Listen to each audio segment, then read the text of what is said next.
दक्षिण कोरिया में भी चावल की बढ़ती कीमतों के कारण दक्षिण कोरिया की जनता की जेब पर असर बढ़ गया है। यहाँ महंगा चावल खरीदने को मजबूर लोगों को उम्मीद है कि साउथ कोरिया की मौजूदा सरकार चावल की कीमतों को सामान्य स्तर पर जल्द ही ले आएगी। अब साउथ कोरिया में चावल की कीमतों को अस्थिर करने के लिए किए जा रहे सरकारी प्रयासों की बात की जाए तो सरकार इस दिशा में कई तरह के प्रयास करती हुई दिखाई देती है। इन्हीं प्रयासों की कड़ी में अब साउथ कोरियाई सरकार ने देश में चावल की कीमतों को सामान्य करने के लिए इस साल बाजार से 1 लाख टन चावल हटाने की योजना बनाई है। इस कदम के पीछे के कारणों को लेकर बताया जा रहा है कि कोरियाई सरकार द्वारा ऐसा कदम इसीलिए उठाया जाएगा क्योंकि कम खपत और प्रोसेस्ड राइस की बढ़ती मांग एस्टिमेटेड प्रोडक्शन सरप्लस में योगदान करती है। इसकी घोषणा साउथ कोरिया के कृषि, खाद्य और ग्रामीण मामलों के मंत्रालय द्वारा अनाज आपूर्ति समिति की बैठक के बाद किया गया। साउथ कोरियाई सरकार के आंकड़ों के मुताबिक कोरिया में इस साल चावल का उत्पादन 3.574 मिलियन टन है, जहां यह उत्पादन पिछले साल से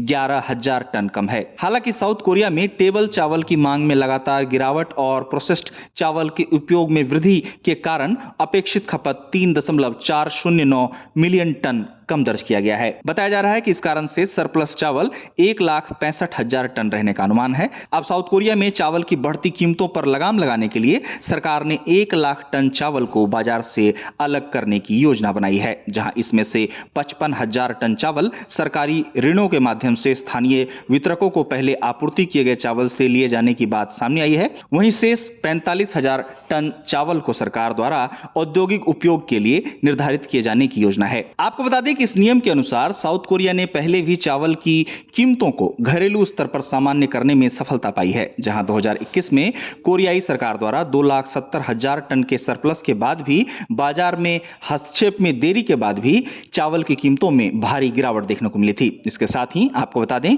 कि साउथ कोरियाई सरकार द्वारा पिछले साल ही 56,000 टन के बहुत कम अधिशेष के बावजूद 2,60,000 टन चावल अलग किया गया था। उम्मीद की जा रही है कि इस प्रक्रिया को अपनाकर फिर एक बार साउथ कोरिया में चावल की बढ़ी हुई कीमतों को सामान्य करने में मदद हासिल होगी। बता दें कि साउथ कोरिया चावल का आयात भी कई देशों से करता है, जिसमें अमेरिका, वियतनाम, ऑस्ट्रेलिया और थाईलैंड जैसे देशों का नाम शामिल है।